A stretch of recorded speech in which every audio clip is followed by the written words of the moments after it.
Oke. Assalamualaikum warahmatullahi wabarakatuh.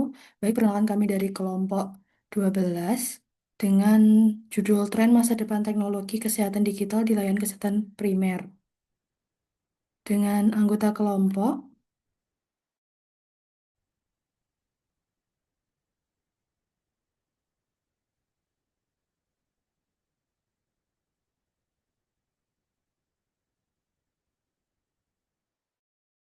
yang pertama ada Raditya Arfa Pratama dengan NIM 185, kemudian Wuri Widiana Putri dengan NIM 191, dan Eka Ramawati dengan NIM 196. Lalu ada Jian Koirunisa Putri Pasrina dengan NIM 202 dan Rosa Pramudita dengan NIM 208. Yang pertama, layanan kesehatan primer merupakan garda terdepan dalam sistem kesehatan yang berperan penting dalam upaya promotif, preventif, kuratif, dan rehabilitatif. Namun, layanan kesehatan primer masih menghadapi berbagai tantangan seperti keterbatasan tenaga kesehatan, tingginya beban kerja, serta akses layanan yang belum merata. Penerapan teknologi kesehatan digital menjadi strategi penting untuk meningkatkan efisiensi pelayanan, mutu layanan, dan keselamatan pasien di layanan kesehatan primer.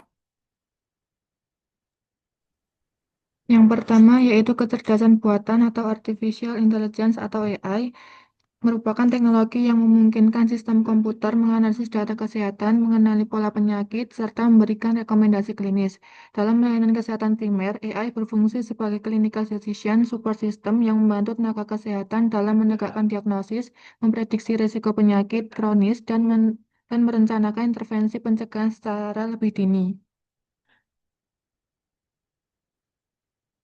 Untuk pemanfaatan AI pada rekam medis elektronik, data laboratorium, dan faktor risiko pasien dapat meningkatkan akurasi diagnosis serta mengurangi kesalahan klinis. Selain itu, AI mendorong pergeseran layanan kesehatan primer dari pendekatan kuratif ke pendekatan preventif dan personalisasi pelayanan. Contoh dari AI membantu dokter puskesmas mengidentifikasi dugaan TBC dari foto ronsen dada sebelum pasien dirujuk ke fasilitas lanjutan.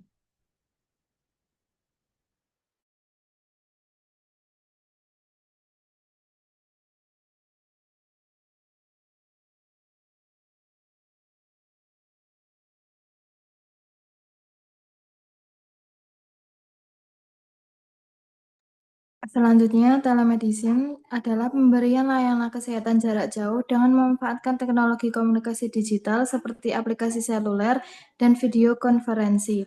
Dalam layanan kesehatan primer, telemedicine digunakan untuk konsultasi medis, pemantauan pasien penyakit kronis, serta edukasi kesehatan masyarakat.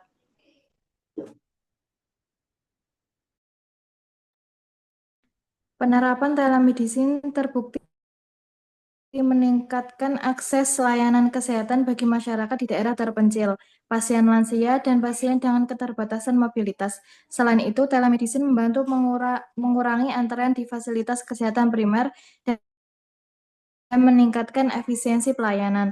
Contohnya, pasien hipertensi melakukan konsultasi rutin melalui video call dengan dokter puskesmas untuk evaluasi tekanan darah dan kepatuhan minum obat.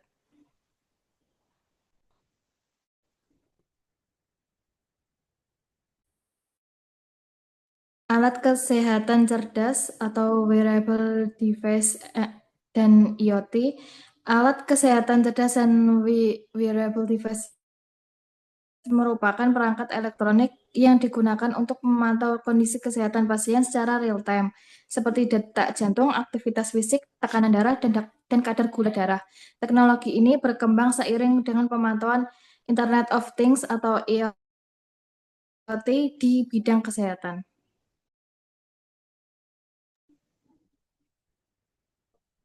Dalam layanan kesehatan primer, wearable device mendukung pemantauan pasien jarak jauh atau remote patient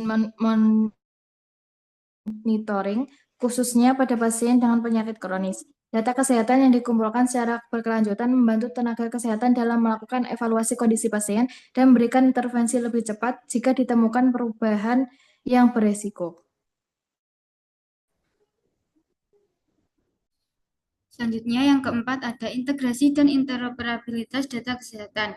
Hal ini memungkinkan informasi kesehatan pasien tersimpan secara digital dan dan dapat diakses oleh berbagai fasilitas pelayanan kesehatan yang berwenang. Pendekatan ini meningkatkan kesinambungan pelayanan, mengurangi duplikasi pemeriksaan, serta mempercepat pengambilan keputusan klinis. Dalam layanan kesehatan primer, sistem data kesehatan terintegrasi mendukung pelayanan berbasis data dan meningkatkan kualitas diagnosis serta perencanaan terapi pasien.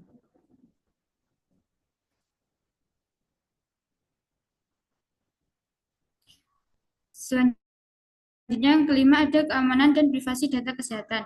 Digitalisasi layanan meningkatkan risiko kebocoran dan penyalahgunaan data kesehatan pasien, sehingga aspek keamanan dan privasi menjadi sangat penting. Organisasi Kesehatan Global menekankan perlunya sistem perlindungan data yang kuat dalam implementasi teknologi kesehatan digital. Manfaat teknologi seperti blockchain dapat meningkatkan keamanan data kesehatan dengan memastikan data tidak dapat diubah tanpa otorisasi dan hanya dapat diakses oleh pihak yang berwenang. Pendekatan ini membantu meningkatkan kepercayaan masyarakat terhadap layanan kesehatan digital dan memperkuat tata kelola data kesehatan.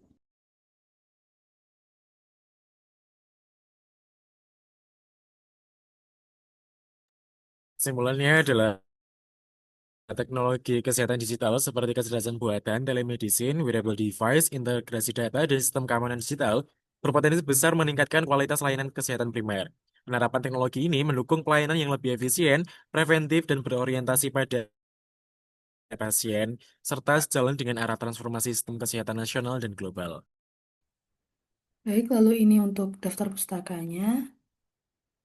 Sekian dari presentasi kelompok 12. Terima kasih. Wassalamualaikum warahmatullahi wabarakatuh.